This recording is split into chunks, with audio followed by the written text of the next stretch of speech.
Muy buenas a todos. Para mí es un placer estar con todos ustedes y quiero agradecer a don Álvaro por la invitación. Yo realmente soy una infiltrada, trabajo en agrario, realmente no trabajo en materia civil, pero para mí realmente es un gusto estar aquí y además creo que don Álvaro le gusta sufrir escuchándome mucho porque en algún momento hicimos un trabajo, un compañero que trabaja con ustedes en civil y yo sobre medidas cautelares. Y analizamos 11 años de jurisprudencia del Tribunal Agrario. Entonces, tal vez hay mucho la relación del por qué me encuentro con ustedes, que como les digo, es un gran gusto. Cuando me hablaron del tema, yo dije, bueno, vamos a tratar de hacer algo parecido, que es un análisis. Perdón.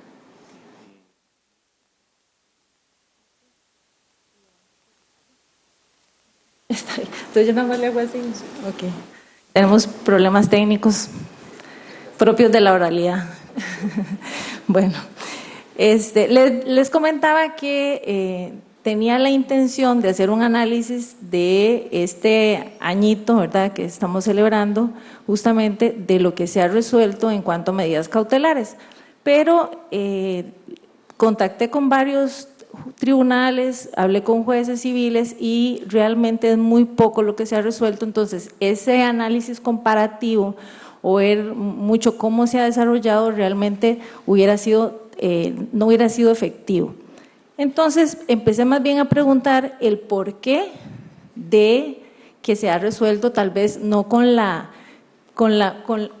que se debió haber pensado o se pensó que iba a ser, porque como lo decía Cristian, en realidad uno de los institutos que más se remoza en el Código Procesal son las medidas cautelares. Entonces, si hubiese pensado tal vez que se iban a dictar muchas.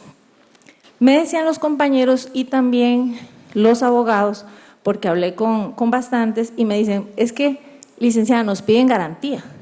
Entonces, mejor no pedimos medida cautelar, porque nos da miedo, la señora no tiene dinero o no estamos preparados para eso. Y bueno, la discusión de los abogados de que el establecer la garantía hacía una imposibilidad de recurrir a las medidas cautelares. Entonces dije, bueno, vamos a ver si es cierto que esto podría traer algún problema en la práctica y si tienen razón los abogados de pensar que esta es una limitante para recurrir a semejante instituto, ¿verdad? Que al final de cuentas lo que trata es de asegurar la ejecución y además que no se causen daños sin perjuicios durante la tramitación del proceso.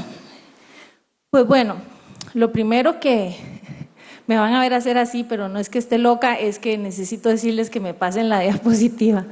Lo primero que hice fue, bueno, revisar en el derecho comparado procesal cómo justamente estaba regulado la garantía. General, o sea, todos los países tienen que es un requisito establecer garantía, eventualmente hay excepción, pero está como requisito y es tratado ya en el fondo la excepción de forma diferente. La redacción de por qué se exime de la garantía sí tiene un tratamiento diferente.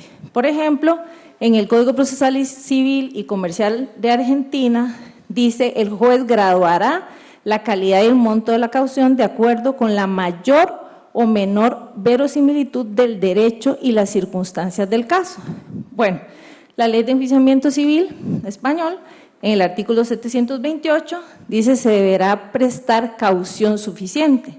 Y ya cuando hace referencia a que cómo lo hace el tribunal, dice determinará la caución atendiendo a la naturaleza y contenido de la pretensión, a la valoración que realice sobre el fundamento de la solicitud de la medida. Y ahí voy otra vez. Nosotros en Costa Rica tenemos otra normativa que hace referencia a la garantía y es el Código Procesal Contencioso Administrativo. Dice podrá, o sea, es una opción. Puede que sí, puede que no. Y dice que tendrá que ser suficiente y proporcionada para la protección de los derechos e intereses de alguna de las partes.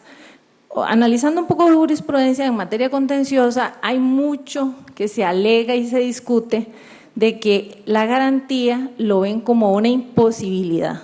¿verdad? Pero bueno, vamos a dejar de lado contencioso porque definitivamente les puedo decir, esa sí no es mi área. Bueno, la garantía específicamente, ya olvidándonos del derecho extranjero, el Código Procesal Civil lo reguló en el artículo 80 y dice la primera parte, como lo decía bien Cristian, la garantía se solicita, cuando se solicita la medida cautelar hay que hacer referencia a la garantía. Cuando el juez decreta la medida, tiene que resolver qué pasa con la garantía. Salvo, dice la norma, cuando expresamente en alguna de las medidas cautelares, expresamente la ley la haya obviado. Por ejemplo, la anotación de la demanda. Bueno, ahora el segundo párrafo de ese artículo 80, y aquí ya empezamos con problemas y tal vez me voy a distanciar un poquito de la posición de Cristian, es que dice el segundo párrafo, excepcionalmente a criterio del tribunal podrá eximirse de rendir garantía a quienes solicite una medida cautelar cuando exista motivo fundado o prueba fehaciente de la seriedad de la pretensión. ¿Y para quién es seria la pretensión? O sea, cualquier actor va a decir, mi pretensión es seria, ¿verdad? Cualquiera podría decir, no me tiene que poner garantía porque mi pretensión es seria, ¿verdad? Tenemos un gran problema porque es un concepto muy indeterminado y al mismo tiempo tenemos que tener clarísimo, pero la medida cautelar tiene relación con la pretensión del proceso principal, ¿verdad? No lo puedo desligar. Por más que yo diga que es y lo es un instituto que se lleva de la mano con ese proceso principal, cuando yo resuelvo la medida cautelar con lugar o sin lugar, entro a determinar si tiene relación con la pretensión y si hay un fundado derecho. Entonces, no la puedo desligar. Bueno, el punto es entonces, qué difícil entender porque yo no me puedo ni imaginar lo que podría ser ya en la práctica y esto, en eso totalmente coincidimos. No puede el proceso constantemente ser resolver medidas cautelares, recibir pruebas de medidas cautelares, ver cómo se cambian las medidas cautelares. O sea, nosotros en Agrario tenemos muchos años de estar con esta temática, se han aplicado muchas y realmente a veces se complican, o sea, es peor que el proceso principal y en eso definitivamente lo tenemos que evitar. Pues bueno, yo parto de algo que lo considero de verdad de corazón. Este código trae una forma de hacer las cosas diferente y parte de la idea de los operadores con una posición diferente.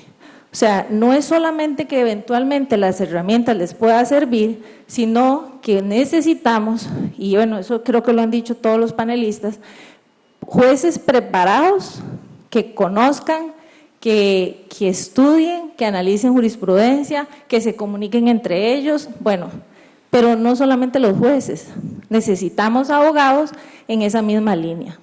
¿Por qué? Porque todo el proceso van a estar constantemente revisándole si esa demanda es seria. Vamos a ver por qué yo sostengo esto. Bueno, la primera parte del código tiene una base estructural muy sólida. Son los principios generales y la interpretación de las normas y los derechos y deberes de partes y del tribunal. Si yo hago los uno todos, está clarísimo hacia dónde va este proceso y cuál es la intención que tiene, que al final es la aplicación de la norma sustantiva, ¿verdad? Y lo dice mucho el principio de instrumentalidad, para lograr llevar justicia justamente a todos los que la requieran. Y hace referencia a las potestades que cada uno tiene. Muy bien, esa es la parte, como decir, la base. Pero de ahí ya empezamos inmediatamente después a cómo hay filtros que constantemente revisan que esa demanda esté seria, que esté bien presentada, que se fundamente, que tenga la prueba, que sea pertinente justamente esta prueba. Y esto lo digo porque, bueno, primero está la formulación de la demanda. Nada, o sea, no es ninguna ciencia, todos lo tenemos ahí, está en el 35.1. Luego, la demanda improponible, o sea, esa sí es un buen filtro, ¿verdad? Es el primer gran filtro de que mi demanda tiene que ser seria, porque ahí me van a revisar en caso que el demandado lo interponga o incluso que el mismo tribunal decida que ahí hay problemas con esa pretensión.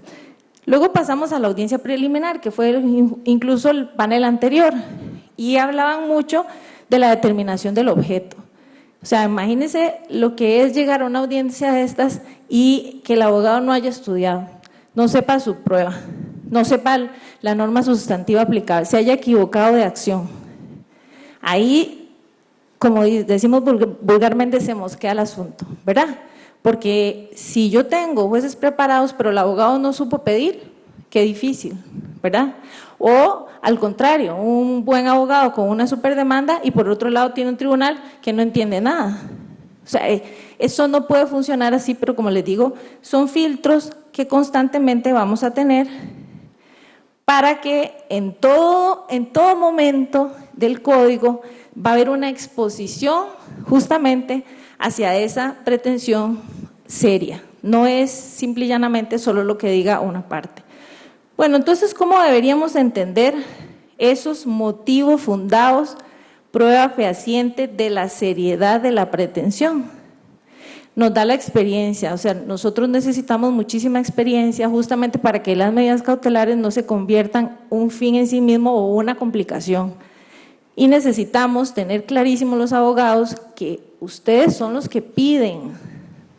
El tribunal no les hace las demandas, no le dice cuál es la prueba. Para pasar los filtros, para que eso al final, la medida cautelar sea declarada con lugar y eventualmente no tenga que rendir garantía, yo tengo que hacer una demanda seria, pero la seriedad implica todo. Entonces, creo yo que no podríamos justificar el hecho, y creo que eso es lo que tenemos que cambiar, de que mejor no pido una medida cautelar porque me van a imponer una garantía. Mejor hagamos las cosas al revés, pido bien para que no me la tengan que poner, porque además tengo que tener claro que en todo el proceso, indistintamente en la etapa que estemos, se me puede revisar justamente que esa demanda sea correcta, y no correcta porque lleva las formalidades, sino correcta porque en el fondo está bien planteada y se sostiene por ella sola. Como les digo, eso le corresponde a los abogados, ¿verdad?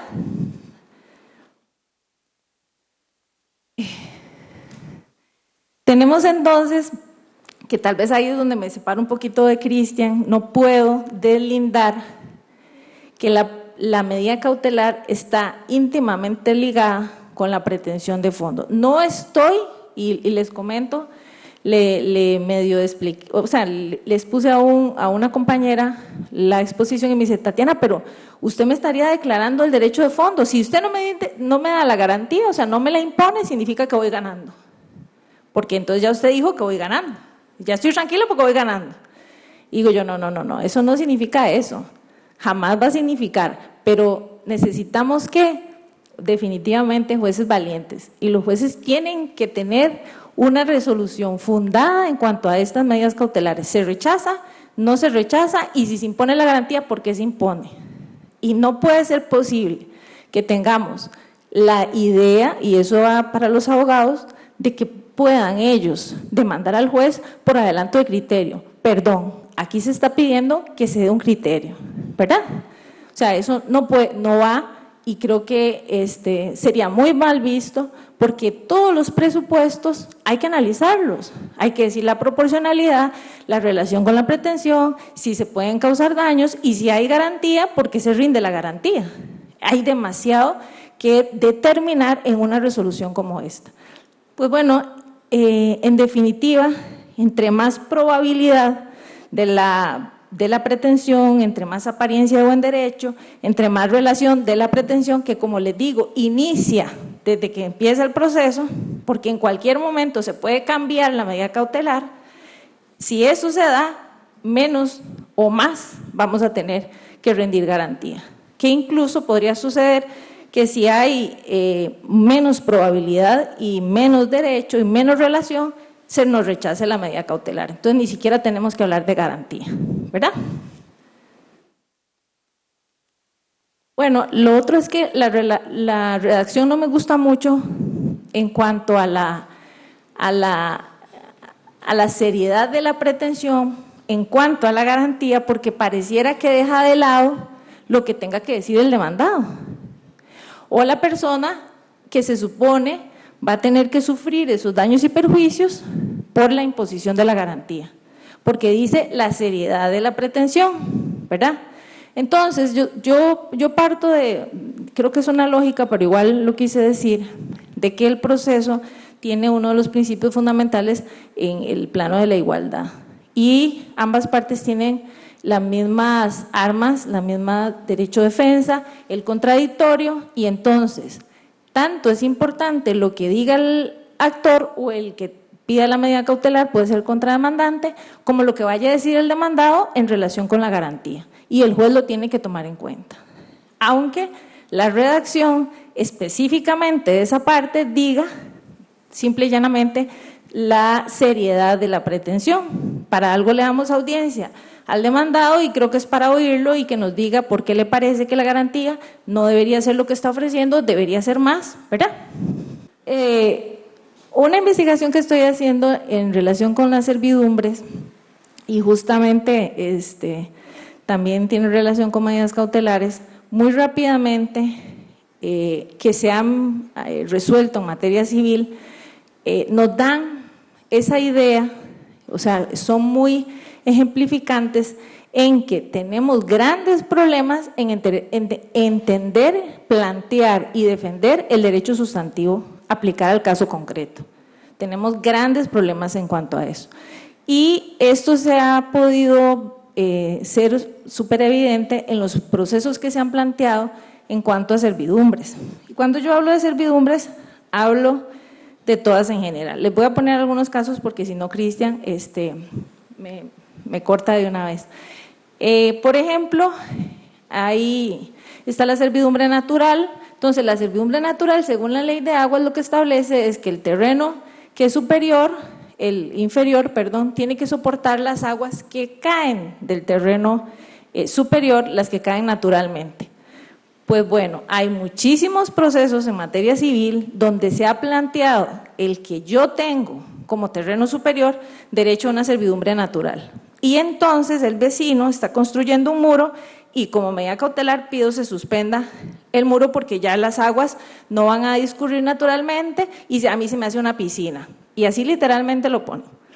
Bueno, el problema que tenemos aquí es que esta servidumbre no aplica para los casos donde ya hay una construcción. O sea, simple y llanamente no aplica. Qué difícil va a ser para todos nosotros pasar ese filtro de improponibilidad de la demanda en un caso donde reiteradamente la legislación y todo, es evidente que el caso no aplica. Y tenemos legislación que hace referencia incluso a que cuando usted construye tiene que disponer las aguas pluviales, ya sea a un desfogue natural o a un alcantarillado municipal. Entonces, es muy clara la posición, la medida cautelar ahí no iba, pero tampoco la pretensión principal, ¿verdad? En general les podría hablar de otras servidumbres, pero por razones de tiempo, lo que podría decir es, para concluir, que la caución no puede ser la justificación para que nosotros le digamos al cliente mejor no pedimos medidas cautelares, porque nos metemos en un zapato. Incluso ese abogado que le consulté me dice, es que me pusieron una caución y entonces de la medida la perdimos. Digo yo, pero usted apeló, dijo por qué se tenía que, o sea, por qué no era necesario, estaba bien fundada su demanda. Ah, no, mejor no me metí en eso, ¿verdad? Eso no puede ser el comportamiento, pero no puede ser el comportamiento desde el inicio del proceso. Necesitamos jueces valientes, muy estudiosos, que apliquen la lógica, la experiencia, porque como decía Cristian, realmente el proceso es muy importante, pero no se puede convertir en un proceso en sí mismo. Y todo esto es de argumentar, de demostrar, y tenemos que ser muy concretos para que las cosas incluso no se nos salgan de contexto. Muchísimas gracias y estoy para servirles.